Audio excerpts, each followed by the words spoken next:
और अब तीसरी स्टोरी पर आते हैं। नेपाल एक बार फिर जल रहा है, लेकिन सवाल सिर्फ इतना नहीं है कि हिंसा कैसे भड़की यहाँ, बल्कि उससे भी बड़ा सवाल ये है कि जब हालात बिगड़ रहे थे तब प्रधानमंत्री बालेन शाह क्या कर रहे थे। सुनसरी, एक छोटे से कस्बे दीवानगंज से शुरू हुआ विवाद कई जिलों तक अब फैल चुका है। 3 लोगों की मौत, दर्जनों घायल, सेना की तैनाती, अनिश्चितकालीन कर्फ्यू और भारत नेपाल सीमा तक बढ़ा तनाव। आखिर नेपाल में ऐसा क्या हुआ कि हालात नियंत्रण से बाहर निकल गए? क्या ये सिर्फ धार्मिक टकराव था या प्रशासनिक चूक ने आग को और भड़का दिया? आइए समझते हैं नेपाल हिंसा की पूरी इनसाइड स्टोरी क्या है, क्योंकि इससे भी पहले इस तरीके की तस्वीर नेपाल ने पेश की है।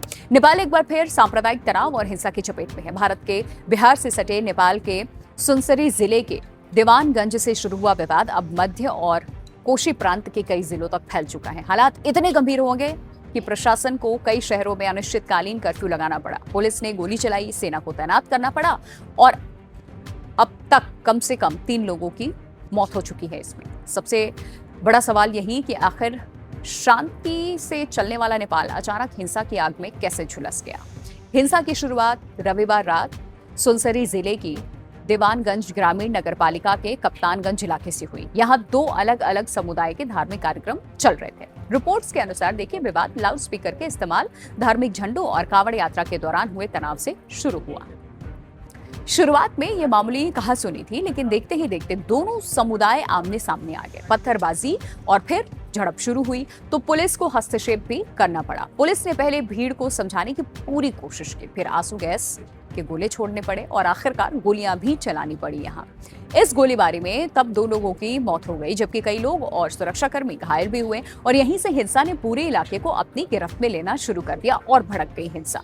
यहाँ सुनसरी तक सीमित रहने वाला विवाद कुछ ही घंटों में यहाँ मधेश प्रांत के कई जिलों तक पहुंच गया। सप्तरी, सिराहा, धनुषा और व्यापारिक दृष्टि से बेहद महत्वपूर्ण वीरगंज में लगातार विरोध प्रदर्शन शुरू हो गए। एक के बाद एक जो यहाँ पर सटे हुए कस्बे थे, वहां पर ये सब कुछ शुरू हुआ। सिराहा के गोल बाजार में 19 साल के गणेश यादव की पुलिस फायरिंग में मौत हो गई। कई अन्य लोग इसमें गंभीर रूप से घायल हुए। प्रदर्शनकारियों ने यहाँ गोल बाजार में 11 मोटरसाइकिलों को आग के हवाले कर दिया और कई जगह बाजार बंद कराने पड़ गए और सार्वजनिक संपत्ति को नुकसान भी पहुंचा। लहान और जनकपुर में भी दोनों समुदाय के लोग सड़कों पर उतर आए। हालात इतने बिगड़े कि पुलिस ने आंसू गैस के गोले छोड़े और हवा में कई राउंड चेतावनी फायरिंग की है।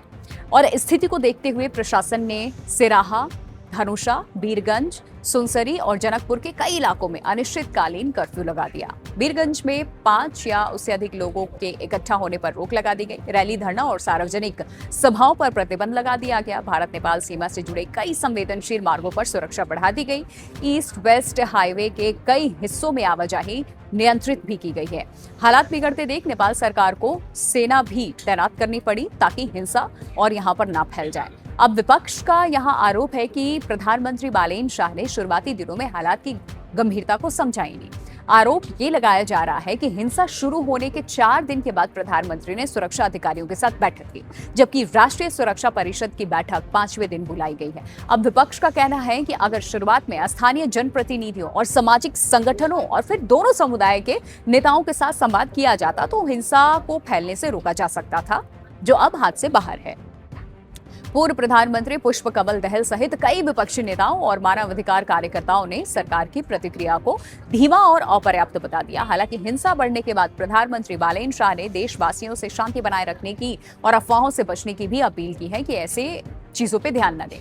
अब दीवानगंज गांव पालिका ने पुलिस गोलीबारी में मारे गए 2 लोगों को स्थानीय स्तर पर शहीद घोषित कर दिया। नेपाल सरकार से उन्हें आधिकारिक शहीद का दर्जा देने की सिफारिश की है। साथ ही दोनों परिवारों को 10-10 लाख नेपाली रुपए की आर्थिक सहायता देने का भी फैसला किया है। गंभीर घायलों को 2 लाख और अन्य घायलों को 50,000 नेपाली रुपए देने की घोषणा भी की गई है। देखिए, हिंसा में जिन लोगों की संपत्ति को नुकसान हुआ उनके लिए भी मुआवजे की मांग सरकार से की गई है और यह हिंसा ऐसे समय हुई जब प्रभावित जिले भारत के बिहार से सीधे जुड़ते हैं। यहाँ सुनसरी, परसा, धनुषा और सिराहा ये सभी जिले भारत नेपाल व्यापार की सीमा पर आवागमन के लिहाज से बड़े महत्वपूर्ण हैं। अगर हिंसा लंबी चली तो इसका असर, अब सोचिए, सीमा पार व्यापार, स्थानीय कारोबार और लोगों की आवाजाही पर पड़ सकता है और यही वजह है कि भारत नेपाल सीमा पर भी सुरक्षा व्यवस्था और बढ़ा दी गई है। अब तक सामने आई जानकारी के अनुसार हिंसा की जो शुरुआत है स्थानीय धार्मिक विवाद से ही हुई थी। हालांकि जैसे जैसे घटना बढ़ी, अलग अलग जिलों में विरोध प्रदर्शन भी होने लग गए। आगजनी और फिर पुलिस कार्रवाई ने हालात को और गंभीर बना दिया। फिलहाल ये कहना संभव नहीं है कि हिंसा के पीछे कोई संगठित समूह या बड़ी साजिश थी। इसकी जांच जारी है। प्रशासन और सुरक्षा एजेंसियां पूरे घटनाक्रम की इस वक्त जांच कर रही हैं। और नेपाल की देखिए, ये हिंसा केवल कानून व्यवस्था की चुनौती नहीं बनी है, बल्कि प्रशासनिक सतर्कता, राजनीतिक नेतृत्व और सामाजिक संवाद की भी परीक्षा है। एक छोटे से स्थानीय विवाद ने कुछ ही दिनों में कई जिलों को अपनी चपेट में ले लिया और इसमें 3 लोगों की जान चली गई, दर्जनों इसमें घायल हो गए, सेना को उतरना पड़ा और कई शहरों में कर्फ्यू लगाना पड़ा। अब सबसे बड़ी चुनौती केवल हिंसा रोकना नहीं, बल्कि दोनों समुदाय के बीच में भरोसा बहाल करना है, निष्पक्ष जांच कराना और ये सुनिश्चित करना होगा कि ऐसी घटनाएं दोबारा ना हो। नेपाल फिलहाल एक नाजुक दौर से गुजर रहा है और आने वाले दिन ये तय करेंगे कि ये तनाव थमेगा या फिर पूरे क्षेत्र की जो स्थिरता है उसके लिए और बड़ा खतरा बन जाएगा। और क्या बालेन शाह एक बार फिर संभाल पाएंगे नेपाल को? तो ओटीपी में आज की ये 3 खबरें थी। कमेंट करके आप अपनी राय हमें बता सकते हैं।